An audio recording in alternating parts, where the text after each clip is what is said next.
6 minutes and 29 seconds. My story in 6 minutes and 29 seconds. Ron Cudjoe. You know, it won't be longer than that. Fellow Toastmasters and welcome guests.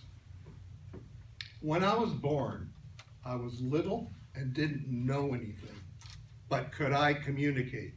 I would say I was better than any DTM because I had this incredible body motion, facial expressions were unbelievable, a voice that could be heard everywhere, even if you didn't want to, and one trick no DTM could do. I could go from skin color to purple in about 30 seconds. Unfortunately, I began to learn things and people taught me things.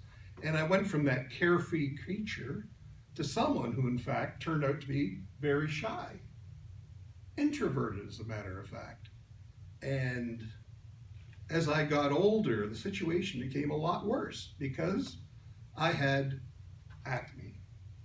Not just ordinary one, I had severe ones.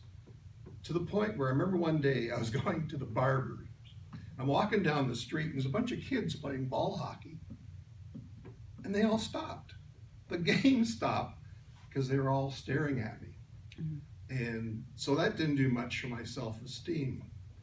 Anyway, they tried to cure it and fix me up. So they actually took me and came up with this great idea. They're going to radiate me, give me X-ray.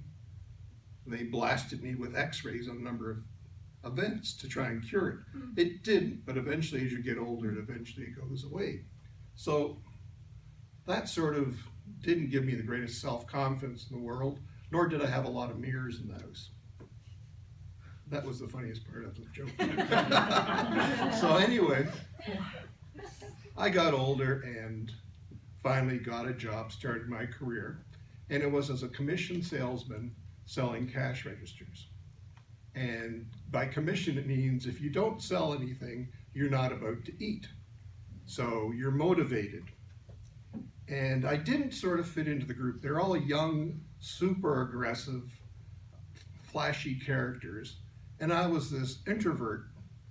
But I had some success because, believe it or not, I actually cared about my customers and their needs. And it's something that I've learned, and it impacted my speeches at Toastmasters, and it's influenced my life a great deal. I learned it very early. I was in on a big deal. It was like a new store was opening up, like Sports Check. And it was headed by an American who had come to Toronto and set up this store.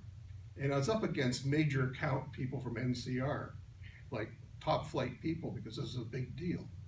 And I went in there, I did the analysis, I came back with a quote that addressed the needs. And 2 days later, I got a phone call. I was all excited. I thought, oh, did I get the order? And the guy says, Ron, can you help me? I need to know the phone number for the no-go system. That was a tag you put on coats and valuable equipment, so the alarms went off if you tried to steal it. And I said, no, but I'll get right back to you.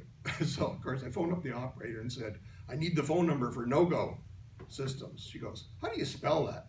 I said, I haven't got a clue. How would you spell it? So anyway, gave me the number. I phoned them back. A day later, I had a $30,000 order.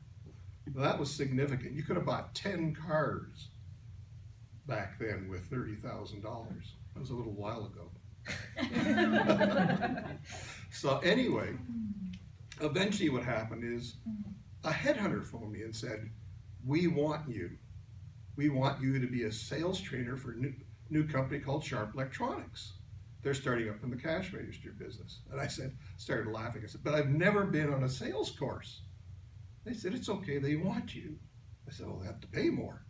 I learned that from the Regarsive guys. So anyway, what happened was I started this as a trainer there. I eventually became national sales manager, and life was really going well. Except one day, I was asked to leave, turn over car keys, the whole bit.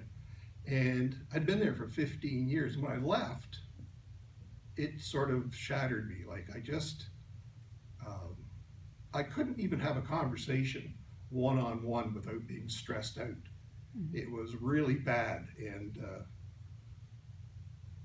what happened was I found Toastmasters, and believe it or not, I had a hard time. I believed in the program, but what happened was I would rehearse for half an hour to do the toast. And I don't even want to talk about table topics, right? And I remember my early speeches, I get comments like, try breathing more than once during your speech. And I could not do a speech without a halls in my mouth, because what would happen is that my throat gets so dry. So all my early speeches, I was able to speak properly while sucking on a halls. And I thought that was a major accomplishment. But somehow over time, I got over it all. And so I'm supposed to tell you about my Toastmasters experience. And now I'm supposed to tell you about the future. I am really excited about the future. To be honest, I was not happy with Pathways. I thought, oh, what are they doing, right? And so I did this speech to experience the Pathways things. And I must say, it is wonderful. In the old book, you used to get two pages on the icebreaker. This is a 20-page kit supported by videos, supported by interactive software and resources. It's just marvelous, and I'm looking forward to doing more with Pathways. All right.